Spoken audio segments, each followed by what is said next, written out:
बहरहाल अब्दुल मुत्तलिब के ऊंट अब्रहा ने वापस कर दिए।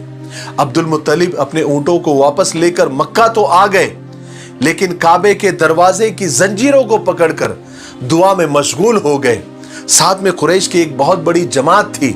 सबने अल्लाह से दुआएं की कि ए अल्लाह, इस अब्रहा के अजीम लश्कर का और इतने बड़े लश्कर का मुकाबला हमारे बस में नहीं है।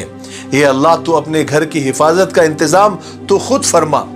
दुआ करने के बाद अब्दुल मुत्तलिब और सारे लोग पहाड़ों पर और अलग अलग जगह पर फैल गए, क्योंकि उनको यकीन था कि इस लश्कर के ऊपर अल्लाह का अजाब जरूर आएगा। इसी यकीन की वजह से उन्होंने अब्रहा से सिर्फ अपने ऊंटों का मुतालबा किया था, यानी अपने ऊंटों के बारे में बात की थी, काबे के बारे में कोई बात नहीं की, क्योंकि वो जानते थे कि इस लश्कर पर अल्लाह का अजाब आएगा और अल्लाह ताला अपने घर की हिफाजत करेगा। और ये जो दुश्मन की ताकत बता रहा है, जो ताकत शो कर रहा है, जो हाथियों वाला लश्कर लेकर आया है, अल्लाह तबारक व तआला उसके इरादे को और उसके अज़ाइम को खाक में मिलाकर रख देगा। बहरहाल सुबह हुई तो अब्रहा ने अपने लश्कर को तैयार होने का हुक्म दिया कि चलो आज बैतुल्लाह पर चढ़ाई करनी है, उसको ढाना है, उसको गिराना है, वक्त आ गया है। सब अपने अपने तैयारी में लग गए। अब्रहा अपने खास हाथी के पास आया और उसको उठाने लगा, लेकिन हाथी है कि उठने को तैयार ही नहीं।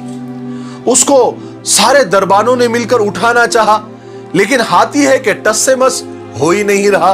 वो बिल्कुल पत्थर बनकर जमीन पर जम गया। बड़े बड़े लोहे के नेजों से उसको मारा गया, मगर हाथी ने उसकी परवाह ही नहीं की। यहां तक कि उसके नाक में लोहे के आंकड़े डालकर उसको खींचने की कोशिश की गई, लेकिन वो हाथी खड़ा ही नहीं हुआ।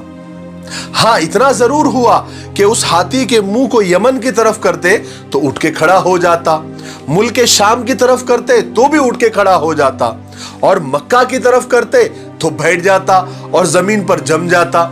अब ये तो अल्लाह का करिश्मा था जो यहां जाहिर हुआ। दूसरी तरफ दरिया की तरफ से कुछ खास परिंदों की कतारें झुंड की शक्ल में आती हुई नजर आई। हर परिंदे के साथ 3 कंकरियां थी, और कंकरियां बिल्कुल चने और मसूर के बराबर थी, एक चोंच में और 2 पंजों में। और परिंदे भी बड़े अजीब तरह के थे जो इससे पहले दुनिया में नहीं देखे गए।